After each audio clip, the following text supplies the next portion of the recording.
Western civilization is moving closer to a point of irreconcilable, unstable equilibrium, as frighteningly increasing numbers of people trust nothing.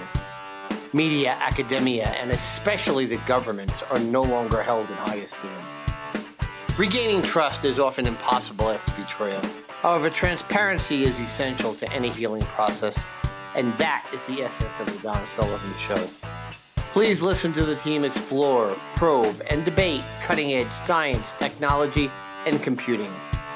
Play ball! Welcome back, everyone. Great audience again to the Don Sullivan Show, the show where we discuss all things science, technology, and computing on a level that can be understood and absorbed by your average teenager. I'm your host, Don Sullivan, but again, allow me to introduce my now rock star and folk hero, Jersey Steve. Say hello, Steve. Greetings from the Garden State, everyone, and a quick shout out to our producer. If you visit axtink.com, that's AXTINK.com, you can subscribe to his YouTube channel and help support his efforts to create humorous animation as well as run our website, all while researching a cure for baldness. And I would like to start off by saying our last show, we discussed the nuances and intricacies of the evolution of computer hardware that led to the scientific revolution of modern artificial intelligence. So today, it's natural that we discuss pickleball. And to do that, I have invited on a good friend of mine, a long-term, 20-year plus veteran of Veritas, of VMware, of now Amazon, and a true marketing innovator in Silicon Valley, my good friend and golf semi-professional, Mr. Mike Adams, to talk about pickleball. Say hello, Mike, and tell us about yourself a little bit more than I already have. Hello, Don, and nice to meet you, Steve. So excited to be here. Really great to just have an opportunity like this. As Don said, I think I'm closer to the professional ranks in pickleball, which we'll talk about a little bit later, than golf. But I definitely do like a good golf game, and have I think paid a lot of money for playing at places where I shouldn't have been. But anyway, wanted to go and just to experience what was up. But I'm in technology, have been for over 20 years, primarily in product marketing. Too bad I missed that computer hardware session. That would have been fun, but I guess I can go back and listen to that at some point. But really looking forward to talking about golf, pickleball, the technology kind of behind it, what's going on, and anything else we want to talk about, including male baldness, apparently. So from our sponsors' perspective. So, well, Mike isn't there yet. I don't think anybody would claim that. No, we've got some nice heads of hair here. There we go. Pretty good. The listening audience can't see. That's right. But trust us. Trust us. It's there. Everything's fine. And Mike not only is a veteran of Pebble Beach, but he's also a Michigan man, as well as he's from Boston. So the audience can infer what quarterback he worships. So we'll talk about that, maybe to mention that later. One thing I have to do, of course, as with every episode, at our lawyer's insistence, is I need to read out the obligatory disclaimer waiver. So all statements by the host and the guest on the Don Sullivan Show are the personal opinions of the host and the guest, who all agree that the following content is the property of Xanalytics LLC to be used publicly and exclusively on the Don Sullivan Show. And if everybody agrees again, we will just move forward. If anybody doesn't, well, we can stop now. But I think we all are okay with it. So, okay, Mike, let's talk a little bit about pickleball. Since we spent years talking and discussing the nuances of all major American sports, North American sports at least, the outcomes, the history, the athleticism, where the hell did this pickleball thing come from? Yeah, I think a lot of it, it was around well before COVID, but when you got to the perspective of, what the heck can I do outside or just with people with a distance, I think pickleball all of a sudden started to shoot up the charts in terms of things they could do. And that was also accelerated by the fact that it's relatively easy. So, Steve, we were talking before the show about, wanting to play, right? I think most people, even if you've never picked up a racket or have any racket sports background, in about 30 to 45 minutes, I can actually teach you all the basics that you need, and you can kind of run from there. And like golf and like some other sports, there's different levels that you can play at, so you make sure you don't get basically crushed or, never want to go back to the game again, right? That's an important aspect. Absolutely. You want to play on your kind of level, maybe guys and gals a little bit better, so you improve over time. I grew up playing tennis, so I know There how you to go. swing a racket. But when I first saw Perfect. pickleball, it reminded me of paddle tennis a little bit. Yes, I'm familiar with 100%. that. Why Yes. do they call it pickleball? Yes. So the paddle tennis is great. So for a lot of you who are listening on the East Coast, if you remember country clubs in the winter, right, there's not a whole lot to do. So they created these paddle tennis courts, which is funny because there's also a paddle element going in Europe. We could probably have another whole show about that. But they basically Maybe we created a will. yeah, there you go. Yeah, maybe They, we will. Yeah. they had a mini tennis court and they blew heat up from the bottom in places like New York and Boston and a few others, and you would go and play that. And the ball would actually bounce off a chicken wire that was around the court, and you could play the ball off the wall. And that was the evolution of what they call paddle tennis on the East Coast. Pickleball came from the story that I heard, and there's many stories, I think, in lore, of two divorced dads on Bainbridge Island off the coast of Seattle that were trying to basically keep their kids entertained. And they picked up a racket, I think a racquetball racket at the time, a wiffle ball, the true white wiffle ball. Today we play with a yellow pickleball because it's been modified a little bit. And they just said, let's go out and play this. And they played it, I believe, on a tennis court and then started to modify the rules from there. And you needed to modify the rules because otherwise you were probably going to kill each other with a pickleball. And the pickleball today can fly at the professional level somewhere around 70 miles an hour, which is pretty crazy. And I think a lot of people are going to need glasses and protective glasses coming up. But anyway, the name pickleball, a lot of people like to believe, and I don't think this is actually true, that the dog that the divorced dads had was named Pickles. And so they came up with pickleball. But I wrote it down. Yes, but I believe there's another story, and I don't have all the details. I should have looked this up probably before I came on.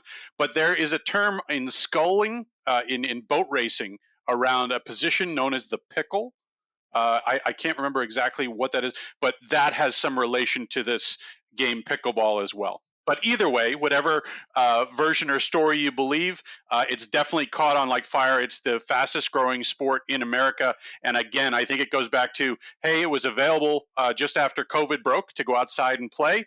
And then two, it's very easy to pick up. I'm a 20-year tennis player. And one of the big problems with tennis that you got into, and Steve, you probably know this, and Don, I bet you know this as well. The serve in tennis is probably one of the hardest things to do consistently, right? You get two chances at it, but if you're playing a lot and you want to play, you've got to get the serve in to play.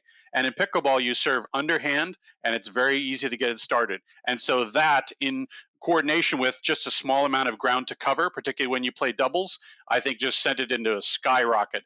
And so outside of the people that knew it in California and Washington and Florida, now it becomes a big thing. And then we can get a lot of people on even a single tennis court. You can now start to have upwards of 4 pickleball courts. And so just the density that you're getting is pretty amazing. And I'm going to make a controversial statement on this program that I think in my lifetime, some 10 to 20 years probably down the line in my lifetime, I think public tennis courts are actually going to disappear. And tennis will actually become a sport that is played at a country club because there are dedicated courts to that. But I think this pickleball craze is here to stay. And I'll show you at even my club that I just joined this past weekend, they took 4 of their dedicated or 2 of their dedicated tennis courts, and they've made 8 pickleball courts. And when you look across the country club, there are 8 other tennis courts, and they're not busy. They're not busy, and they're sometimes empty. Whereas the pickleball courts are jammed all the time, and people are going. Mike, you say this. More accessible. Totally. That absolutely shocked me is last December 23, I went on a Royal Caribbean cruise, and I was on the Allure. It's a huge ship. It's like half the size of Manhattan, right? Yeah. And yes, Royal Caribbean, you should be sponsoring the Donna Sullivan show. But it was huge. And they had like 4 tennis court size courts that you're describing, which is the first time I ever really looked at this. And it was a 4-day cruise. And they were pickleball courts. They were sectioned off at the pickleball courts. And 100% of the time, those courts were being used. Yes. And it was, I just looked at the sign-up sheet just for the heck of it. I wasn't really interested, but they were 100% used all the way through the late night, midnight in which it was cut off. So the popularity is just amazing. And I was amazed. One of the things I was amazed at, I really want to ask you though, Mike, is this, does this, you mentioned tennis, and I've never played tennis. I've Yep. done a lot of sports, but obviously a lot of different things. And I just climb mountains now, but and I throw little league batting practice and shoot foul shots sometimes. hmm So that's easy on my body, relatively speaking, as long as I don't fall off a mountain. How does this compare to tennis? Clearly you have Good to question. stop and move Yes. very quickly, still, just like in tennis, and the strain on your knees and so on. So how are your 100%. knees doing? And Yeah. So yeah, your knees can take definitely a beating, but there is less court to cover, especially if you're playing doubles, right? Which is pretty often the case. Singles pickleball is a workout. I tried to do it in a tournament last year, and it didn't go so well for me. But in doubles, it's a lot easier. And then also, similar to tennis, as you get a little bit older, you can pick and choose what balls you want to hit and what you want to let go. That's true. There's nobody keeping score and saying that, hey, Don lost to these folks here at the rec center and blah blah blah. Right? So you just let the There ball might go. be. Hold Yeah, on, Mike. maybe. Don rolls with a competitive crowd. That's true. I I'm- should have thought about that before I I think said they it. would but, have oh well. they'd have a leaderboard, but you're I think it absolutely would be right on dangerous. tennis too. I'm not sure I'd want to do this. Do you think it's orthopedist might make money out this? Well, Maybe. it's all part of a cottage industry there. There you go. Is it would you say it's as physically demanding as tennis? Definitely not, especially from the doubles perspective. If you do get into singles, absolutely, because you have to run it down. And It can be. if you remember, remember the white wiffle ball. We play with a little bit of a Yeah. harder yellow plastic ball. Does it have the And- holes in it? Like Yeah, the it does have the wiffle ball? holes in it. Yep. So Yeah. it flies through the air. Curves and all of that. It does curve and wind. It's so funny. You can go out on a beautiful day and play pickleball, and if it's windy, I just sit there and I kind of cringe. Right? It's the arch nemesis of pickleball. Unlike tennis, where it does affect, but the ball kind of cuts through. But anyway, the workout is definitely not as big as tennis, but it is what you make it. And the other side that we're not talking about is just the social aspect of pickleball. Yeah. During COVID and having 3 other people and then having 2 on the side that will come in once your game to 11 is done, I think that's a big driver. So people will show up, even folks like the, I don't know if you mentioned competition in some of your shows, but people like the Holderness family who have a big following on social media and a bunch of others, when they start talking about pickleball and making jokes about it, and you've kind of arrived, right? Well, It's kind I'm of going to be making jokes about it here Okay, from now on. fair enough. Definitely, yeah. It's really interesting. So has pickleball become the new squash or racquetball as far as like I don't know if Mike corporate is old enough to remember the hangouts? 70s that way, but No, maybe. Come on, we've all seen Frasier. Yes. We know. Yes, I grew up at a tennis club. I actually worked at a tennis club, and we had a squash and a racquetball court. So I remember those days. I think it is becoming just a great public thing. One of the things that happens with squash and racquetball, and I'm reminded of the scene in Splash with John Candy and Tom Hanks when they play racquetball. But you have to have a dedicated space to that, right? You have to reserve it, and if you're inside, and it seems like pickleball is a little bit easier, especially with the outdoor aspect of it, and being able to put more courts on a area. Even an indoor court facility can facilitate a lot of individual pickleball courts. So that's just kind of an interesting A perspective. tennis court can break down into 4 Yes. pickleball courts. Yes. So that's an interesting, very clever bifurcation or quadrification there. And that leads me to a digressed question here. Mhm. Is this more of a cultural or business phenomena? It's a very American question. And I'm going Sure. to then ask you, is this going global? Yeah, so that's a great question. I do think it came out of the social side, but then people, like with everything else, right? They jump on top of the opportunity. So the number of people that create paddles and balls and websites, pickleballcentral.com, and all these different areas where you can get gear, definitely people have jumped on top of that. And one of the areas that you see too is the professional tour, where now you have Is really a professional league here? 100%. People making money and all They're that? I've seen actually it on multiple- TV. yeah, They multiple play it professional on TV, Don. tours. And Wow. in fact, the number one guy makes roughly $4 million a year playing pickleball between his endorsements and also the pickleball money. That's like backup shortstop, Mike. Really? There you go. That's There you backup go. shortstop level. Yeah. Holy And cow. a lot of these kids, they love it. I mean, I went recently, I played the APP Sacramento, and I finished third in my group. I won a bronze medal. I moved up a level this year.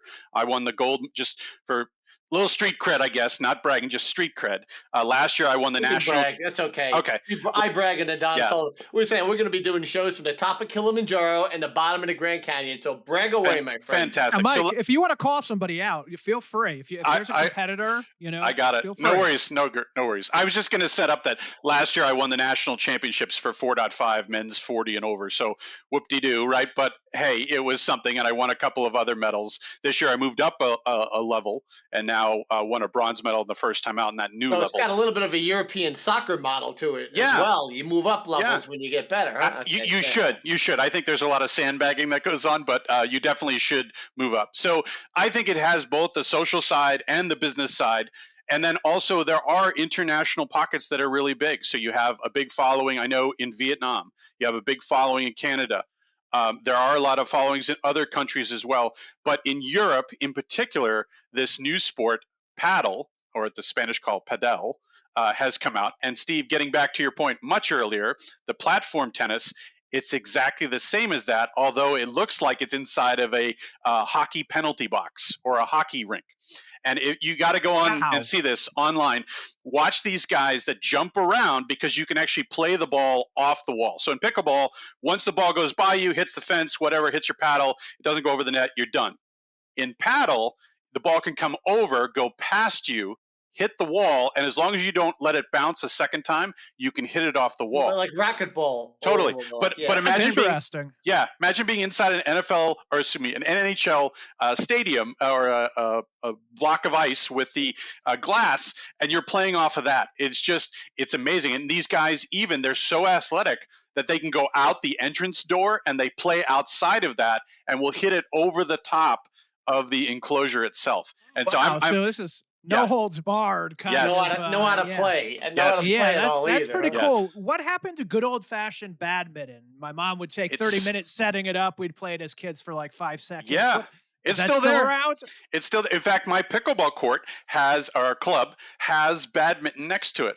But I think it has a very specific following because, unless you've gotten to a certain level, you play backyard badminton, right? And if you're not playing at a level where you're swatting at 70, 80 miles an hour, which you see the Olympians do all the time, and you just don't get that much exposure to it. And I think it's harder to set up.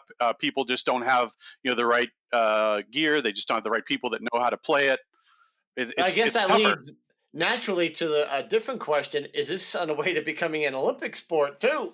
Yeah, so that's funny. I actually looked into that, and I believe the qualification for Olympic sports is it has to be played in over 80 countries. There are some rules around how you become an Olympic sport. And so pickleball does not yet have that following. I hope it does, because you'd see a lot of people that would go for it. But, I think it's picked up more right now at the collegiate level, especially. There's colleges now that are actually offering scholarships and tryouts. Yep. Really? Scholarships for pickleball scholarships? Yeah, there was a girl just the other day on social that I saw for UCLA who was trying to walk on to the UCLA pickleball team. And it was really cool. And so, that's just a natural fit. And I think once that starts to take place and you continue to have kind of the momentum we've had, I think it may happen, but I don't think you'll see it in the next, 5 to 10 years or so. Well, they had breakdancing, there you go. Obviously, that has a very wide following. It's been around for a long time. Yes. But I could see it happening. You just need to go over to Africa or South America and Set get them up all a on pickleball board. court. Yeah, and you can do that too. That's one of the greatest things about pickleball. So we were talking about public tennis courts before, but I have a friend that he lives on a cul-de-sac. So what he does is he bought a net. You can buy a net for $200 or cheaper, and he goes outside and you can either lay down lines and tape, or you can just use a chalk outline and go to town. So that reminds me of like old kickball days, right? Stuff like that. So it's pretty easy to go ahead and set up. We did street hockey. There you go. A set up. Obviously, cars came down the street. We'd have to move the nets. Game on, game off. Yep, we loved it. Yeah, absolutely. So now that you've mentioned something along these lines, what about the technology since the Don Sullivan Show is a technology show as well? Mm-hmm. Are there separate shoes, like we call tennis shoes? Are there pickleball shoes. There And are. and what about the rackets? I guess, and the Yes. balls themselves. Or you talked about them being like Do wiffle you have balls. to wear Yeah. tennis whites? Yes, there we go. So let's hit all those. Let's hit all the wears. Let's hit 'em So all. no, you do not have to wear whites. And funny enough, with pickleball, I have seen all sorts of stuff. I see people in tournaments and other things that look like they're going to a backyard barbecue, right? And you just kind of look at it and you just kind of chuckle and you move on. But there are specific shoes that people sell. I wear a pair of because I have wide feet. I wear a pair from K-Swiss. They're called K-Swiss Pickleball, but they're shoes all over the place. And they usually have a lot of different rubber, especially on the toe, so that when you go and you're sliding or you're actually trying to stop quickly, that doesn't wear down as fast. So you need to have good lateral support and then also on the just edges, but you're going to wear them out anyway. And then the device. Are they high top or are they lower? No, I wear just they look like tennis shoes if you were to look at the normal layout. Like, are the courts made of different materials? For example, in tennis, you have clay, you have grass, you have hartrue, concrete. With pickleball, is it one standard material? Or is it kind of a mixed bag? Primarily the traditional asphalt tennis court, the painted over that you've seen, that's most of what I've seen. I have seen clay. The thing with the pickleball is because it's that hard plastic, if you do clay, which I have seen but just online, you'd have to really make sure that you roll the clay very compactly to the ground. You need a very firm surface. A lot of maintenance too. That's right. As for grass, I don't think that is probably possible. There's actually, funny enough, there's an in-between sport called touch tennis. That's a little bit smaller tennis with some funny-looking rackets. Learning all kinds of things here. Yeah, this is the Ocho today. Exactly. We're doing the Ocho. Exactly. And then when you look at the paddle, it's called the paddle. So I call it a racket sometimes because I played tennis for 20 years, but it's a paddle, probably in between a tennis racket and a ping pong paddle. And it's a very basically stiff kind of apparatus. Pretty big, maybe like if you think about, remember those Kadima paddles we play with on the beach, kind of similar to that, but more square. And there's a honeycomb pattern usually in the best of the paddles. And they have all sorts of different faces, from carbon fiber to all sorts of different things. And a lot of people, what they're trying to do technology wise is get something that has a little bit of stick or abrasion in order to get more spin or more power. In fact, on the professional tour, there was a gentleman last summer that was kicked off the tour for several weeks because performance-enhancing paddles already. Yes. He submitted his paddle, which you have to submit. In my level, we just have the referee check the paddle. But he submitted his paddle, and basically he had some sticky substance on it. There have been other people too that have too high a coefficient. Pine tar. Oh my gosh. Yep. Yeah, one of those. His chances to get in the Hall of Fame when it happens are gone. Yes, the paddle does not have holes in it. It's a solid paddle and usually has an edge, or you can get ones. I play without an edge because I've broken several paddles with edges. You basically end up cracking kind of the outside.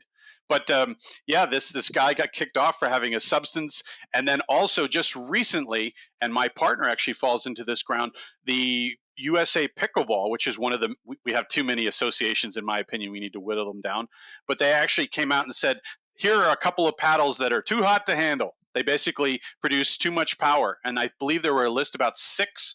And as of July, those paddles, you cannot use those in competition. So you can use them in the backyard game if you want, but you cannot use them in competition. And those manufacturers very quickly went out and said, okay, we're going to lose a lot of money here. So they went and replaced and said, okay, USA Pickleball, what's it going to take to get into this market and make sure that we're, I guess, meeting the characteristics? They've reached the level that there are effectively regulations, standards committees. Yes. And you have your paddle checked, and the pros have their paddle checked 100%. That's wild. Do they? Sorry, Don. I was going to ask. Do they test for PEDs? You know what? I bet you it's coming pretty soon. It's funny. I've been to a couple of different places to watch pickleball, and one of the most frightening ones that I went when I was in Newport. I won a gold medal in Newport, and then won a silver medal the time before that there. And I loved going down there. It's a beautiful place to play pickleball. And I watched these pros go on the court, and you had 4 guys that were 6'5". And just slamming the ball at each other. And this is, when you look at the pickleball space, they're at minimum 14 feet apart. And 14 feet is pretty darn close when you're that big. So it's pretty wild in terms of some of the speeds you see. The only PEDs that I saw on the cruise that I were on were martinis being used. So I think that was probably okay there. There you And go. these Enhances the people were moving pretty well. experience. And what I saw, Mike, I'll ask you this. This Yeah. is an interesting, touchy question. Sure. It seemed very, very co-ed on when I was watching this with great curiosity a year and a half ago. Is this more in the men's or women's side, or is this really quite even right now? I think it's quite even. In fact, you might even see more women playing. I do think that a lot of women like to play with other women because of the speed of the game. Sometimes if you pop the ball up in pickleball, but people do like mixed doubles. I also like playing with Elaine. So I like playing with my wife or spouse. Some of my pickleball buddies think that's a horrible idea and they don't want to do that with their own spouses, but I think it's fantastic to go ahead and do that, especially as you get older. Why not go out and play pickleball?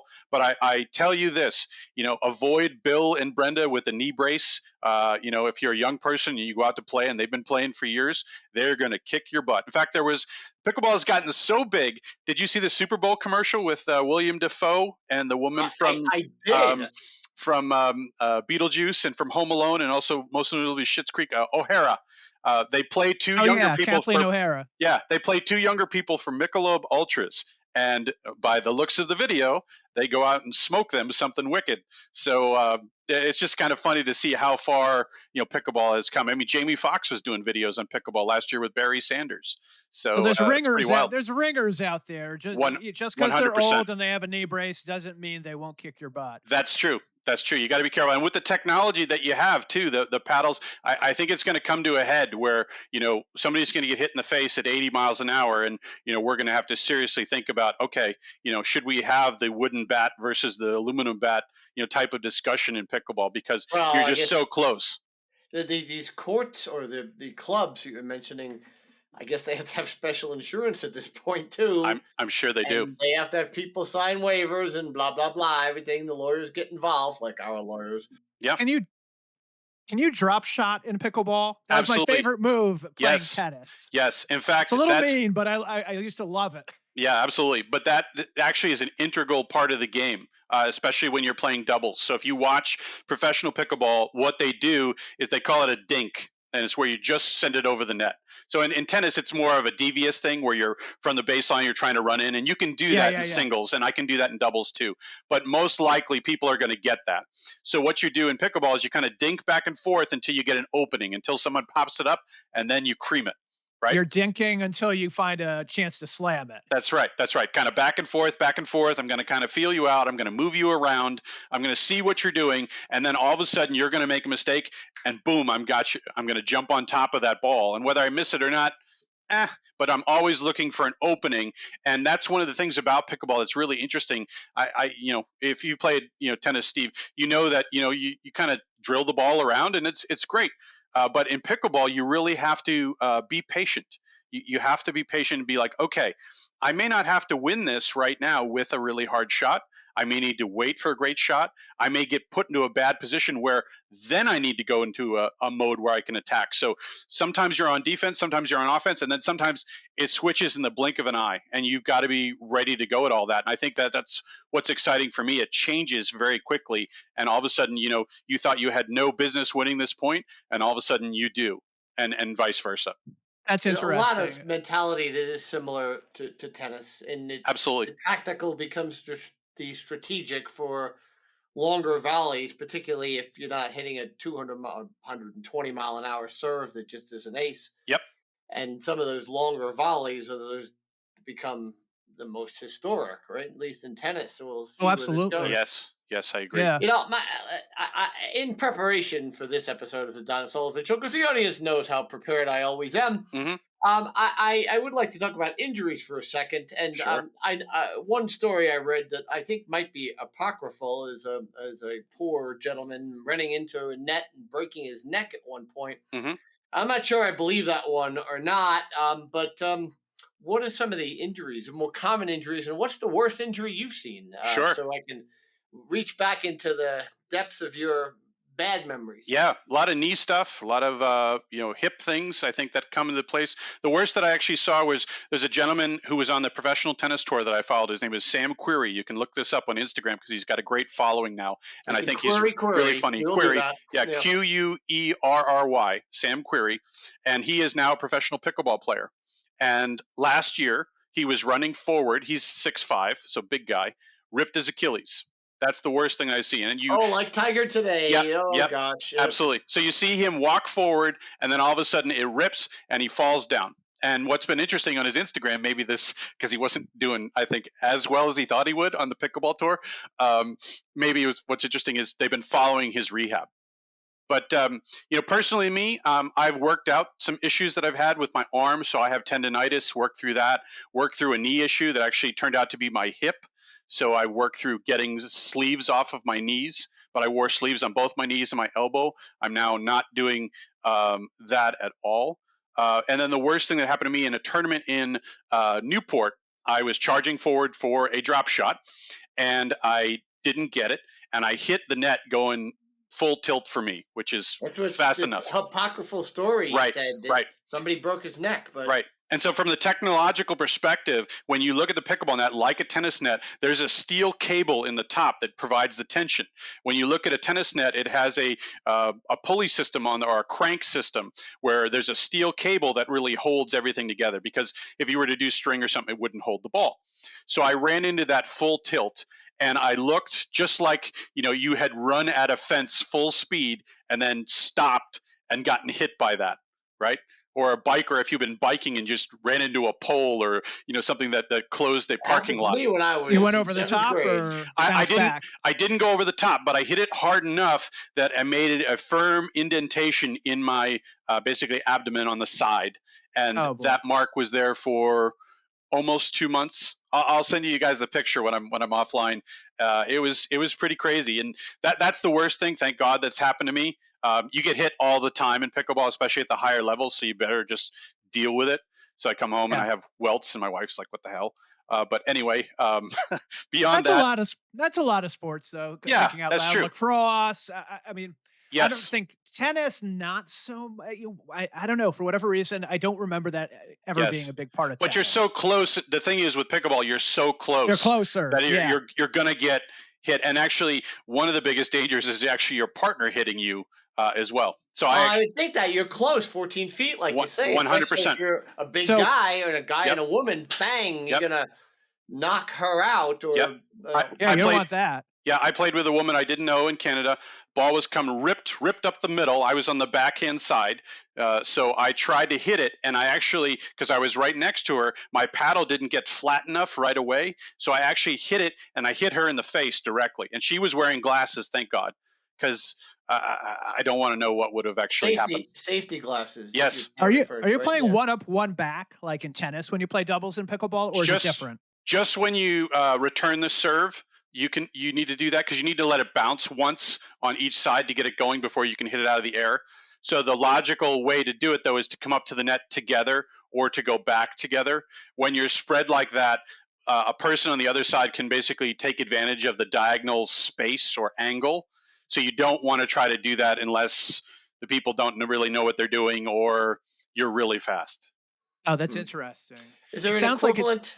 Yeah, go ahead, Steve. Finish. I was going to say, it sounds like it's not men's tennis tends to be very dominated by best servers. Yes. The serve is really, really important. And if you've got a guy that has a lightning fast serve, he can shoot to the top. He's going to need other stuff in his game, but you're going to serve like Djokovic and you don't even see it. Yep. Yeah, it sounds like pickleball isn't necessarily as dominated around serving. That's Is right. That accurate? Yeah, you can do things on the serve that make it more challenging for the receiver. You can move them around, you can hit it further, but you're not seeing 120-mile-an-hour serves, and that's part of it. Nobody's acing people continuously on serving. That's right, because you can't take. You actually have to hit the ball below your or right about the height of your hip.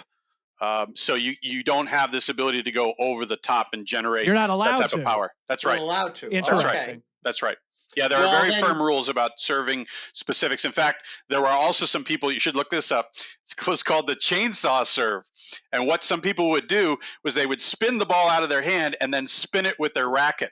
And so the likely prediction here from a technology perspective, if you know anything about physics, when you put two different forces on something and it lands, it's going to do something crazy. So they actually outlawed that, and there's some rules around spin. Term, crazy. Yeah. That's right. That's right. So the chainsaw serve. Wow. Yeah, so it's not allowed anymore. That's not allowed. Yes, and there are very firm rules to make sure that you're not basically just going to blow somebody off the court with spin serves. So, given that you can't hit over the top, how's your elbow? Is it because that's where most tennis elbow comes from, right? Yeah. It's the serving over the top. Sure. So you still do some of those motions, and I've found that I definitely do have, it irritates my tendonitis, and for other people it definitely does. But you may be hitting the ball less in doubles. You don't have to hit it as hard. So I think it can be mitigated, but definitely I see people that do have arm and shoulder issues as a result of how they play. So you have a plethora of athletic skills there, Mike. So what's the most beneficial of your athletic skills from days gone past that applies and is relevant towards your newfound pickleball career? Yeah, it's funny. In tennis, I really like to volley. So that's, for those of you who don't know, hitting the ball out of the air without it bouncing. And I was a doubles specialist, and I loved some of those aspects. And then pickleball, that translates very, very well. But the problem is you have a smaller court. And there are times, too, when the ball dips under the net on your side, and you've got to hit it upwards in order to get it up and get the right arc on the ball. So I've had to change my motion in doing that. So I think the racket skills have definitely translated, but you have to just realize it's not tennis, right? As much as you want it to be, it's not. And when you try to do that, especially at the high, I've never seen a game where at the higher levels, the softer you hit it and the more control that you have, the better off you're going to be. Because I can play with low-level players or people that are just beginning, and I can just blow them off the court. I can just hit the ball harder than they can imagine and harder than they can retrieve. But at the upper levels, even with the serve, like we were talking about before, the people can get it back. So if that's your one advantage and all of a sudden that's taken away, what are you going to do? What's the Mike Tyson famous quote, right? Everybody's got a game plan until somebody gets punched in the mouth, right? Something like that. So there you go. You've got to learn to adapt to those things. And that's what's funny for me is I've taken a year and a half to learn the soft side, to learn some other skills, to learn some grips and other things where in tennis, I used to teach tennis to little kids. I actually look at some stuff that I see on the pickleball court and it's like, it's an abomination. But if it works, that's fine. Well, now I'm thinking about trying to get an analogy for the gap. Is that analogy more baseball to softball or baseball to cricket? The gap. I think it's more. Yeah, I get you now. I think it's more baseball to softball. Nuances of it rather than a completely different game with slightly different rules. There's enough in tennis that translates to pickleball that I think that if you watch actually a lot of videos online and if you watch people make comments about pickleball, they get a little bit frustrated with tennis people because the tennis people can, I think, come up to speed a lot faster. Okay, that's interesting. Yeah, people's mileage may vary, but I really do think that tennis, and I'm sure that racquetball, and if I played more squash, I think that also translates as well. Do you see a future, provided the money is there, where championship tennis players go to pickleball? Has already happened. So that guy, Sam Querrey, that I mentioned already, there's another gentleman, Jack Sock, who's top 10 on the professional pickleball tour, didn't have a great success, and so he's moved on. You also have people like Andre Agassi and Steffi Graf. They're playing. Really? Yeah, they played a charity match a week ago in Vegas, and he's got his own. I kid you not, Agassi and his wife now have their own line of pickleball paddles, and you can go and buy those. Andy Roddick is playing. Eugenie Bouchard is on the tour. Andy Roddick, a guy who won 20 majors. He doesn't play on the tour, but he does play pickleball, even though he kind of slams it on his podcast. But anyway, he has played it as well. I've seen McEnroe play. And then, Don, you'll probably love this. One of the best players that I've seen is the Saints quarterback, Drew Brees. Drew Brees? He's fantastic. Drew Brees is fantastic at pickleball. And he had his shoulder completely reconstructed and then threw 50 or 70,000 yards. Yep. and his shoulder Yep. is okay. Yep. That's amazing. There's also celebrity pickleball that they play at some of the professional tournaments. So they'll do a celebrity thing like they've done in tennis and golf. I've seen Dirk Nowitzki play. Okay, so the pickleball. 7-footers can play too, huh? And they're Okay. great. They're great. Kevin Durant was recently shown playing. Speaking of 7-footers, yeah. Yep. Wow. So I am. it's come I a am long way. amazed. This is such a great episode because I really didn't understand any of this. So it's This is prime time. There you go. This is good. There you go. Well, There's one other thing I wanted to talk about too, which in relation to technology, and then I'll take any other questions as well because I love talking about this. The sound of pickleball is one of the things that really could affect its future. So today, when you have a lot of public courts or even a home court, the amount of sound, if you were to take basically either a frying pan or let's say even a piece of wood and hit a plastic ball, it makes a sound. And especially at high speeds, people do not like that sound. And so that is impacting how big it could grow. In fact, it's gotten so bad, there's actually a company out there, their name is Owl, and they make pickleball paddles that actually have reduced sound. And so I'm very curious to see how we go forward. In fact, places have closed over neighborhoods saying, we don't want pickleball. Because is that noisy? Yeah, more so than tennis. Yes, or way more. And not only that, but imagine a world, Steve, as Don saw on the cruise ship, where from 8 a.m. to 8 p.m. and sometimes later with lights, there is a constant ping, ping, ping, ping, ping, ping. Imagine that drive you nuts? Yeah, totally. So there are rules around that. In fact, I read an article around a place in Colorado where they shut down because they were less than 150 feet from the closest house. And I started at a place, we have houses all the way around us. And we actually have a little agreement with them. We only play from 9 to 2 p.m. and we don't play on the weekends and we don't play at night. And we have to do certain things like in this park, we've gotten yelled at a couple times. There's a couple gentlemen who there's no public bathroom, so they like to use different parts of the park for that. And we've gotten yelled at about that. And we've hit pickleballs into their yards and, those aren't coming back. So, the sound and also the community impact, that's something that happens. You also get a little bit of fighting in between pickleball players and tennis players. One of the ways that a lot of the pickleball courts come about is there's an overlay on top of the pickleball. So basically that means you're putting extra lines. You remember the basketball court and gym when we were in high school and middle school had like 60 million lines on it? Same type of thing in a lot of public tennis courts. This is the same thing that happens with hikers and mountain bikers in Colorado that they're fighting over the trail. That's right. That happens all the time between the tennis folks and pickleball. And as pickleball has gotten bigger, I think that those interactions, unfortunately, are happening more often. Do the tennis players kind of turn their nose up a little bit at the pickleballers? I think they do. And I don't know, as a tennis player of 20 years, a lot better on the bod, easier to coordinate with, friends and get them up to speed. I just think that everybody should embrace it. I have trouble going back to tennis now because the racket seems like it's alien to me because it's so heavier, big. right? Yeah. It's so much bigger. Totally. But I still love tennis and I'll watch it to the day I die. In fact, for my 50th birthday coming up, we're going to go to the Australian Open and I'll round out my Grand Slam tennis tour that I've done throughout my life. But anyway, I don't think that they should. I think that they should think about, converting, trying it out and seeing how it goes. And I think a lot of them that do try it, they're like, oh, this is pretty cool. And I can do some of the things that I did in tennis. So, everybody should just give it a try and then you can make your own decision. So it's fun. All ages. I ask you, Mike, because we're hitting our 40-minute threshold here, since we're going to have so many different sponsors that are going to be generating lots of different promotions. Pickleball sponsors, come our way. Owl, if you're out there, since Mike talked about you've got to come and sponsor us. But I do want to ask you to sort of end up this discussion. And Mike, this is an amazing episode. I had no idea where this was going to go.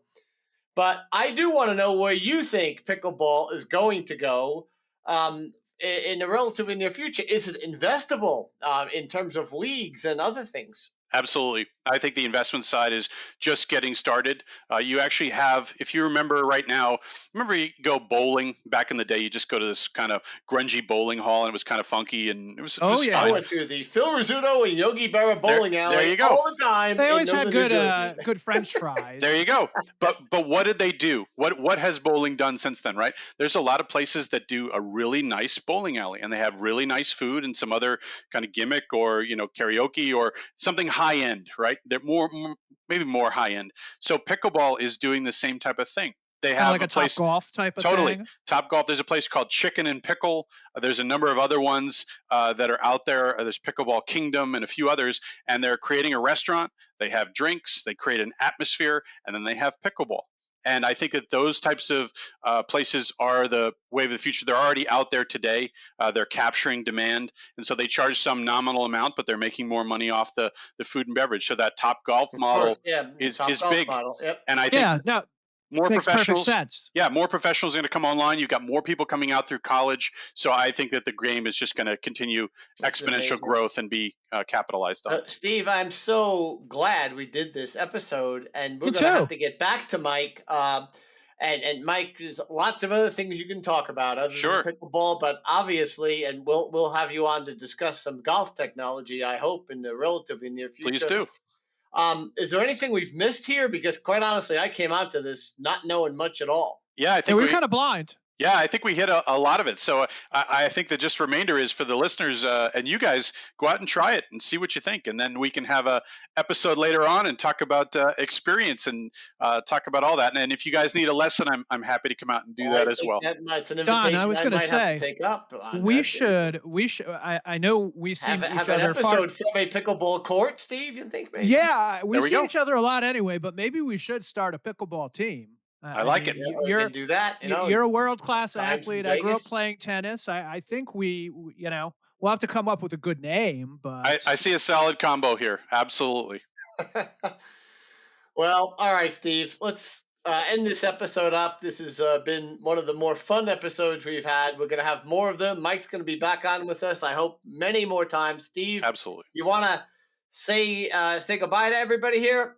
absolutely. Thank you so much for joining us, Mike. This was really interesting. I've got to check Mike, out pickleball thank more. you. Thanks a lot. Thanks so much. We'll have you back on. Awesome. I look forward to it. All right. So thank you, everybody in the listening audience. And please remember to tune in to more of the Don Sullivan Show, the show that talks about science, technology, and computing. If we haven't proved it this episode, I don't know how we could prove it, but please remember that all at-bats are situational, and we'll see you next time.